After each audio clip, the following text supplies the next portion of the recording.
Well, hello there. My name is Teacher David, and I am going to briefly explain about the input hypothesis.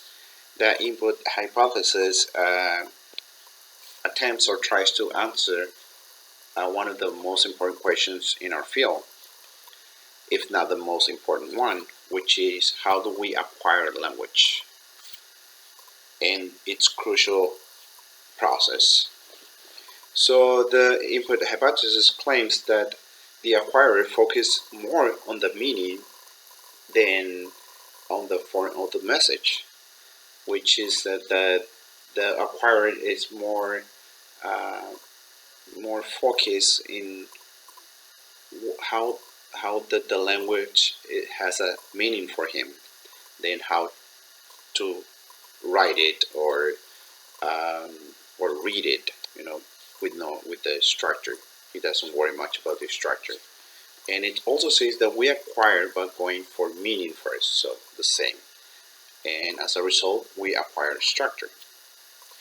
It also talks about state parts or stages, and one of them it says that the input hypothesis relates to acquisition, not learning, which is mostly the same.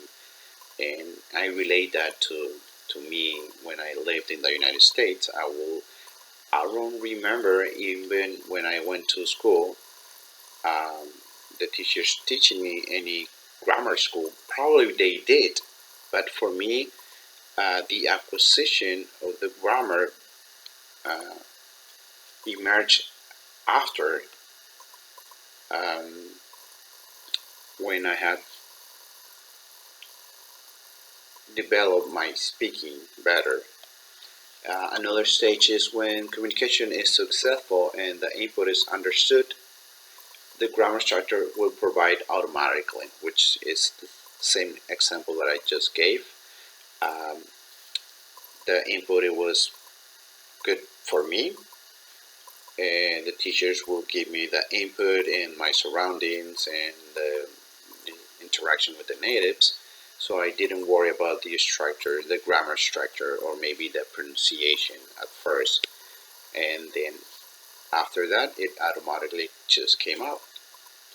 And also the input hypothesis gives examples of how caretakers or parents speech um, make themselves understood by the children. And for me, I always tell my students that how children learn or acquire a language if they don't have a grammar structure or reading comprehensions. So I always tell them that all languages it's a natural way that comes or enters through the hearing, and eventually the baby will start um, saying small words, not very structured, but that all helps if the parents have like um, uh, the tone of voice and, and small talks. It's nothing very high developed by the father, so they gotta go step by step so the baby will understand. You know, so the parents or the caretakers use what the input hypothesis mentions, like the uh, here and now, which is the input for the baby. Like the the father or the caretaker will talk about, uh, look at the ball. This is a ball, and that's what the stuff or things that the baby will see in the room. It also talks about simple codes and, like I mentioned, how there is a natural order for L2 as well as for L1 structure, and sometimes the acquirer struggles or mix the structures in the first language with the second language, like for a positive. sentence. And sometimes it might be the same, but in the other hand, it might not be the same.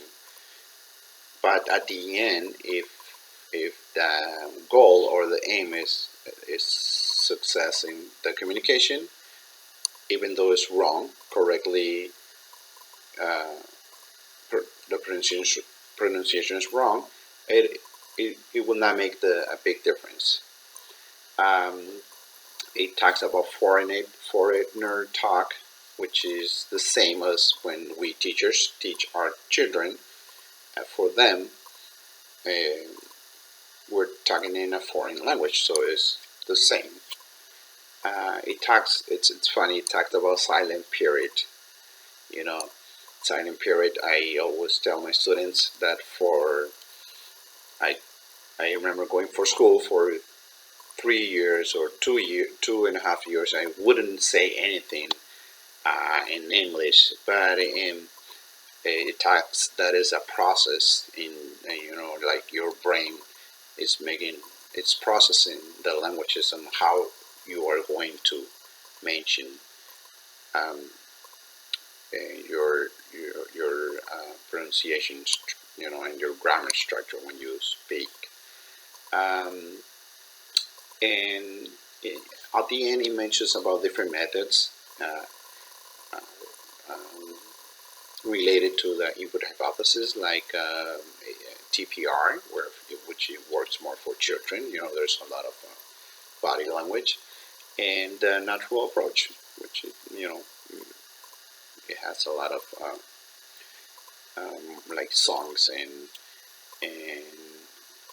conversational audios and stuff like that.